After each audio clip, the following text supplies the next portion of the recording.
4 lessons. Number 1, commit to finishing 10 miles. 100% commit. Number 2, don't name the pain. If your knee hurts, if your hip hurts, don't name the pain. Number 3, combat that with focus on what you can be grateful for. Look at that moon shining. Be grateful for that. Focus on you're able to breathe. Focus on this cool breeze here in the Colorado Rockies. And number 4,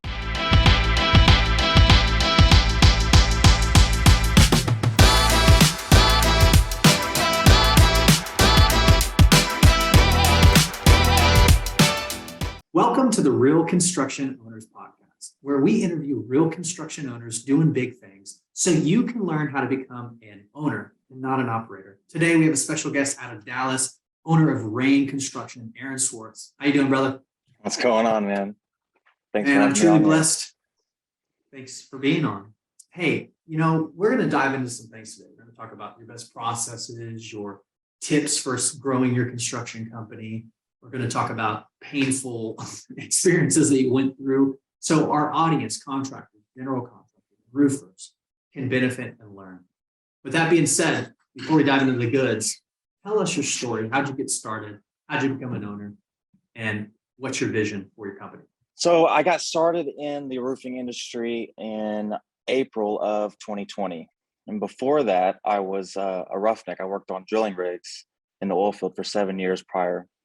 And then before that, I was a Marine for 5 years. So I've only had 3 jobs in my life. I got into, once COVID hit, they laid everybody off in the oil field. So I had to do something. So I started watching YouTube videos. Becca Switzer, I watched her videos, got enough knowledge to go get my first few sales. If you haven't listened to that episode, I interviewed Becca. She's a rock star.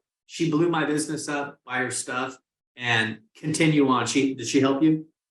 Oh, absolutely. Absolutely. I got, that's all I watched was her videos. And like I said, it taught me everything I needed to know to get my first couple of sales. And then I got, started working with another company, worked for them for about 1.5 years, and then broke off, started my own thing. And ever since then, we started as a veteran-owned company, started off as just me selling. And then that's what I've always advertised. I've opened this company so I could attract more veterans. I want to take care of my veteran community and show them exactly what I've done to create my success. So up until about, I would say, May of this year, it was only me, and then we got our first sales rep, Derek. And it's always that first one. It just takes that first one and the rest follows. So very, very thankful for Derek trusting in me, coming on to the team and letting me show him the ropes. And then ever since then, we just keep adding and adding. We're up to 6 guys now. And the cool thing about our team is that they're all veterans. This is a 100% veteran owned and operated company. So that's one thing that I'm really proud of. That's amazing. Too many contractors that miss out on this simple lesson. And here it is: retain to recruit. Jesus, he only had 12 disciples. He started small. And how many Christians are there now? Billions. Billions. So you got to pour into those people. When you pour into those people, they will flourish and help your business grow. And that's awesome that you sought knowledge online. So if you're listening to this podcast right now, drop a comment below where you're listening in from and give them a hoorah if you're a veteran as well. So Aaron, I'm curious, from there, you got 6 people, 2020, COVID, nonsense, pandemic, y'all went out and crushed it. What's it looking like now? What's your revenue for 2022 and 2023? What's your goals? So our revenue for 2022, we're gonna hit right around 1.5. It's been a slow storm season here in Texas. And we haven't gotten any hurricanes. But for 2023, I'm looking at, we want to go to 5 million for 2023. For we're shooting. Totally doable, man. All you got to do is have a good storm, number one. And if not, implement solar and implement government construction into your business, because those Absolutely. Are things you can do in the winter, do in your pajamas and get contracts. So we'll Mhm. definitely be talking more about that. Now, I am curious about the business side. You have 6 guys, you're out there working. What would you say is your best process in your business that you're most proud of? Our closing process, I would say, the guys have it. We have it lined up pretty easily. All of our leads are referral based. So I'm not running any ads or anything like that. So they're all referral based, and the guys go out, and when they sell the job, it's very easy. They're not closing them right there at the table with pen and paper. They call me. I send over the DocuSign for the contract, and the homeowner signs it right then and there. Salesman's off to the next job, and then we've got it goes right into production, and then we've got our production manager that steps in and fills that role out for them, so that it just it streamlines the process for the sales guy. He's not being overloaded, and they really like it. That's awesome. So your sales guy is able to just focus on selling, showing up, and you have a process where somebody sends it and they can sign it. One thing to add to that, because this is all about being a real owner and not an operator. And one thing I'd suggest is you can find somebody to do that for you. Yeah. And then guess what? Now you get to focus on something else. Yeah, well, I mean, so my wife is she's the one that takes care of all of the paperwork side of things. Right on. That's awesome. Okay, cool. So good. You delegated that out. That's Yes, crucial. So I am curious about success. I'm always trying to pull and extract information from contractors, whether they're at 1 million or 100. We all have a unique perspective on how to succeed. What would you say is a success principle or tactic or technique that you implement in your business that's unique to your business that's helping you grow? The secret for success, I would say, you can't give up. You always have to keep grinding. When I started out, it was all door knocking. That's how I generated all my leads. And door knocking can be tough. You can get 50 no's and doors slammed in your face, cussed out, chased off their lawn even. So I'm glad that we got away from that in a sense. Glad we're away from the door knocking. But yeah, just hustling, getting out there yeah. and diversifying. You mentioned that you're starting to get into not necessarily only storm restoration, but you're now diving into the construction side of things. What inspired you to do that? Well, I wanted to build my own house, and to do that, I needed to learn everything about that process. So we started off with framing. We got a couple of jobs down on Cedar Creek Lake in East Texas, 6,600 square foot houses that we're framing up right now. And then a few more houses up in North Dallas in University Park, where we partnered with a developer there that's they only work in a 7-mile radius, so that's good. And no supply chain issues there either. So we're going to start working with them in the next week and get their 7 projects framed up for them too. That's awesome. The thing about like what you're talking about is you're growing this organically. You're doing it through quality workmanship and through word of mouth, which is awesome. One suggestion that I learned from some of the masterminds I'm in that I want to share to you and our audience is engagement post. Whenever your guys are on a roof or they're building a roof, have them take a photo with their phone. People see that they're on the roof and just say, hey, my name is Anthony. I'm a project manager at Rain Construction. I help homeowners get a new roof and eliminate their electricity bill. Direct message me if you want blah, blah, blah, blah. And I train my sales guys to do that every single day. And, oh yeah. And it's amazing. Roof selfies are a must here. Yes. And on top of that, a little further, Telegram or like a WhatsApp group where you're basically like managing them. Hey, post every time you're on the roof. Post every time you get a contingency. Make a crazy video stabbing the sign, like jump into the ground and, and yeah. Those are little things that create that culture. So y'all are all veterans. That's incredible, man. Like, thank you again for your service. What are some things that y'all do for culture or retaining reps? So like you said, with the group message, like WhatsApp or Telegram, we have a group message, and that's how we all kind of stay in contact. Most of our guys they do have other jobs in law enforcement. We have one officer, one law enforcement officer, and then the other ones are they work for the railroad, the train conductors also. So their time's a little limited when it comes to that. So we've had to create a culture remotely.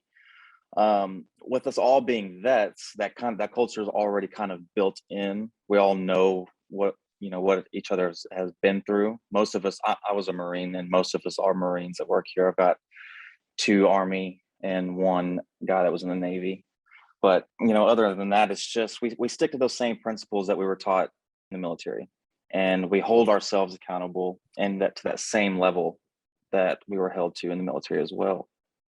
I love that. That's one of the big benefits of hiring veterans, because they have a regimented, disciplined kind of mentality. And too many snowflakes in this world today that don't have Yeah. it. That's awesome that you're like, I'm just going to go grab those dudes. Absolutely. Yeah. And that's another thing that goes with the culture. Is one thing that veterans miss a lot is just being around the guys, Yeah. And so with us just only hiring veterans, that's an instant culture creator right there. They want to be around. They've got the sense of community again, and that's what I'm really trying to build here, is a sense of community for our guys. Because as you know, there's 22 a day of veterans commit suicide, and it's my mission to do anything I can to lower that number. Man, that's good stuff right there. Camaraderie is crucial when building a culture. Monthly barbecue, or having an actual barbecue whenever you're building a roof in a neighborhood, and Yep. get out flyers the day before and invite all the salesmen to go during the job and drum up business. And doing like weekly spit it swear. If they get 3 claim numbers or 2 claim numbers, then y'all go out bowling or whatever. Like, these things are crucial to connect and retain the individuals. So curious, what would you say your role at your construction company is? My role, I'm still operating in it. I'm like the head project manager, if I could give myself a title. I don't go out to the projects that much anymore, since we have 2 project managers on staff. I just like to oversee the operations of everything, and make sure our customers are completely satisfied. That's really where I come in at. I see you maximize the opportunity. You're there on the job. You're there, generating referrals from the customer after the job. You're there, talking to the neighbors. I love that. That's one of the things, the law of the 6-pack, because if we don't knock the doors around, then we're missing out on easy money that we could be making. Now, being that you're a veteran, I'm sure you've heard of Jocko, and you've heard of what's this guy? He'd Fly into the Wind. He wrote a book about wounded warriors, and they have a foundation.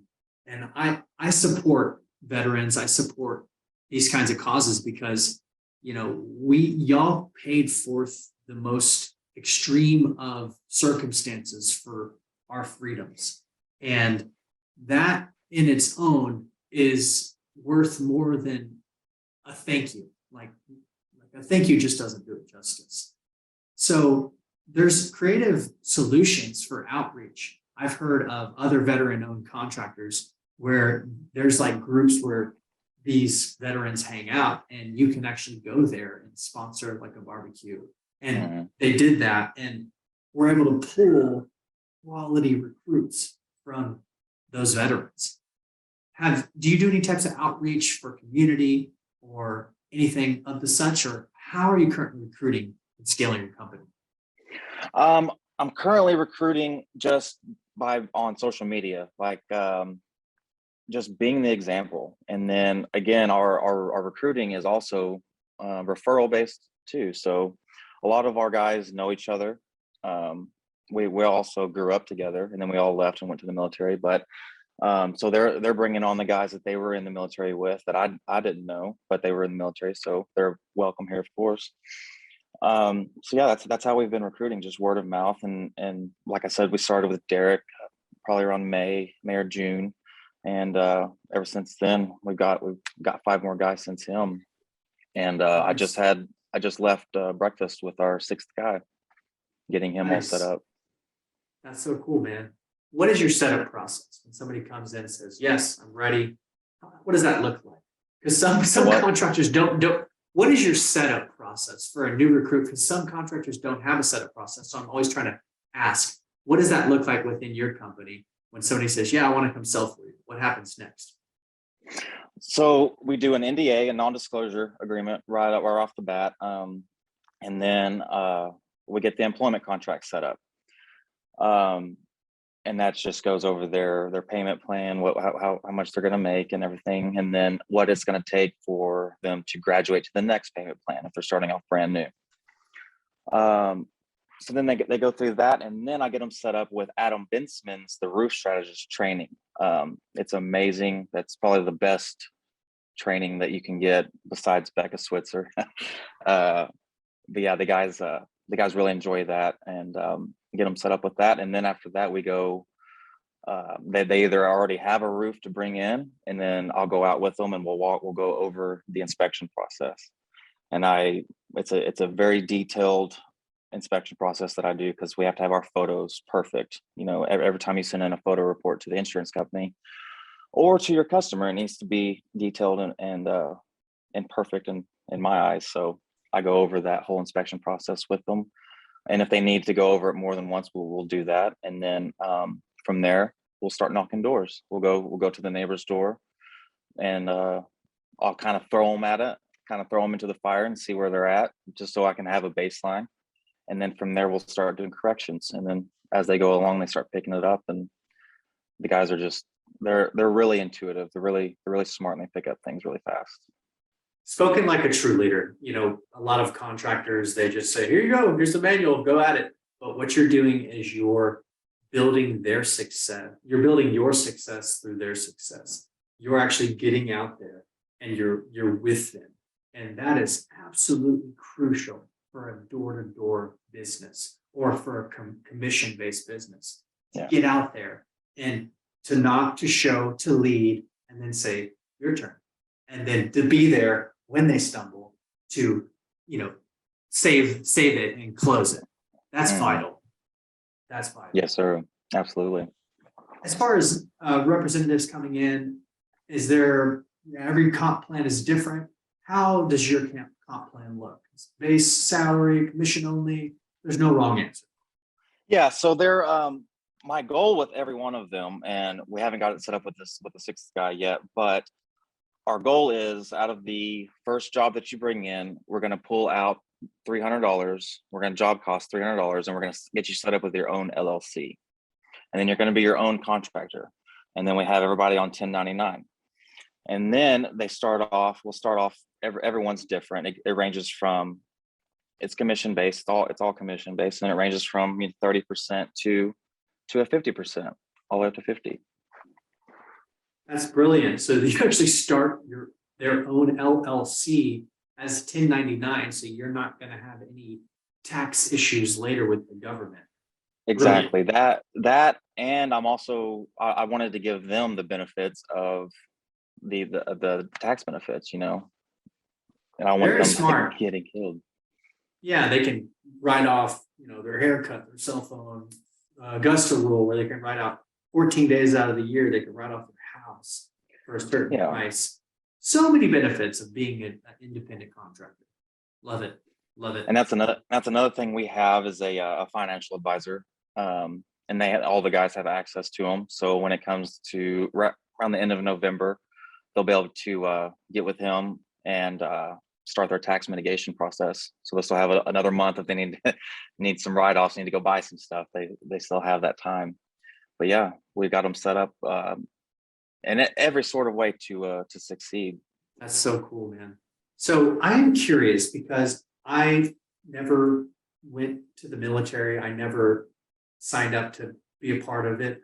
I mean, I do government contracts, so I feel like I truly serve my nation through serving the government and building awesome projects. But with you actually getting out there, going through the training, having the weapons, putting on the gear, what were some of your biggest takeaways from serving in our military and protecting our nation? My biggest takeaway from there, they gave me my never quit attitude. Once your mind starts telling you to give up, you've got 60% left. You still got way more to give, and that's where I learned that was in the military, from being physically pushed to my limits and then pushing further past them. Also, organizational skills, and because in the military, everything down to the individual Marine has to be organized. Your gear list, everything, the way you pack your main pack, everything has to be perfect, organized in there. So it not only you have the right gear, but it's also loaded correctly, so you get those. And then let's see, another good takeaway from the military, I would say leadership. I was a team leader in Afghanistan, and went through that deployment, the whole deployment as a team leader. Sometimes I acted in a dual role as a team leader and a advisor to the Afghan National Army. So I got to work with people that didn't even speak our own language. So that was a real challenging order that was placed on me, but we came out on top, and everyone came back home alive. Dude, that is freaking awesome. There's this book called The Dichotomy of Leadership by Jocko Willink. He served, who I'm talking about? Yeah. So his book, Extreme Ownership, is what prompted me to really start my own business. I read that, and I was just like, you know what? It just brought everything back and made me remember everything that I was taught in the military, and was like, I can do this on my own. Yeah, I love that. Never quit mentality. So powerful. Most I ever ran was 3 miles, and I hired a coach, and he was like, all right, we're going running. And 3 miles in, I was like, oh, I'm ready to quit. I was being a little sissy baby. And he said, all right, now is where the training begins. I'm going to teach you 4 lessons. 4 lessons. Number 1, commit to finishing 10 miles. 100% commit. Number 2, don't name the pain. If your knee hurts, if your hip hurts, don't name the pain. Number 3, combat that with focus on what you can be grateful for. Look at that moon shining. Be grateful for that. Focus on you're able to breathe. Focus on this cool breeze here in the Colorado Rockies. And number 4, focus on the next goal ahead. Okay, I'm going to get to that hill. All right, now I'm going to get to that curve. All right, I'm going to get to that turn in the road. And God is my witness. I went all the way till 10 miles to 2 a.m. in the morning. We finished this personal best because a principle that I learned from a man who was also served, the never quit mentality. Yeah, so and that's another takeaway, is going to the next turn, going to the next hill, climbing that next mountain. That was a one way that I broke it down in my mind to get through everything, and that's how I've brought that into our business now too. Is we break everything down like that also. So when they go to a door, your only objective when you go to that door is to get on the roof, and then we break it down like that. And then when you're on the roof, your objective is, we've already identified that there's damage in the area. There's going to be damage up there. So you got about your first 5-10 minutes to identify damage, and then the next thing you need to be doing is thinking about how you're going to talk to this customer into filing a claim on their roof. So that's how I've translated that from the military to here, just breaking everything down by objective, giving everything an objective and what's next. I'm curious because, like I said, you serving, you have so much wisdom that I want to pull out in our short time together. What are some leadership principles that you've learned while serving that you're implementing here in your business that our contractors who didn't serve could benefit from? You have to be the example. People are not going to listen to just what you say. You have to be the leader. You have to go out there and show how it's done at all times, because you always have eyes on you, no matter if you think you don't, someone's always watching. So I would say, yeah, that's the most important one, being the example. And then also being relatable. You have to be relatable to your guys. You know, they need to be able to come and talk to you about anything. In the military, you know, you're gone for years at a time from your family, from your friends, from everything that you knew. And those guys need to be able to come and vent any kind of type of problems that they have. So that's something that I picked up real quick, to be able to be relatable to my guys also. And then just to have compassion for them, know what they're going through. Always be conscious of where their mind is. And you don't want to throw, if someone's going through a time, you don't want to throw them at this huge complicated project and put more stress on them, you know. So just being in tune with your guys and knowing where they're at. So smart, man. So smart. I thank you for that.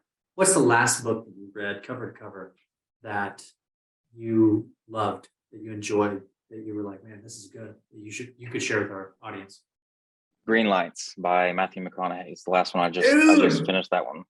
That book is Awesome such book. a good read. I cried like twice, like a tear of joy, like for his experiences. Mm-hmm.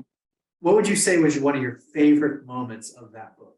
Oh man, when he was talking about his relationship with his father, it was a little broken kind of relationship. He was the youngest, so he kind of got a little rougher treatment. He said that he was a little like kind of a sissy guy, I guess, in his father's eyes. So he's always had something to prove. So that was my big takeaway: how he handled his father's negativity towards him, or his attention towards the type of attention that he gave him. How he handled that, I really related with that, and took that. That was a good takeaway for me. That's awesome, man. One of my big takeaways was when he had that vision in his dream where he's like, he had two of them. One where he's like got to go float down the river in South America, and then he had one where he's got to go find some tribe in Africa. Oh yeah. And then he had to fight the number one wrestler in the little African tribe. Yeah. He's got some crazy stories, man. He's been all over the world. A really good takeaway from that book is knowing how to identify your green lights and your yellow or red lights, and then how to turn those yellow and red lights into green lights. That's been really helpful for me. And you know, right now we're on a green light, and I'm riding that green light as fast as I can right now. Let's go, bro. Man, this has been a blast. This has been a blast, Aaron. I wish I had more time in my day, because I can tell we connect. And if you're a homeowner, or if you're a veteran, or if you're looking to do work for a good company in the Dallas and the North Texas area, Aaron, how can somebody reach out to you? So you go to our website at www.rainroofers.com, and that's REIGN roofers.com. Or if you just want the name, you can spell it RAIN, just like the normal rain, and that'll direct you to our page also. There we have a place for you to apply to come and work for us. And then we also have for our customers, you can fill out your contact form, and then we can get your inspection set up that way. Awesome, brother. Thank you so much for hopping on today. Thanks for having me. I appreciate it.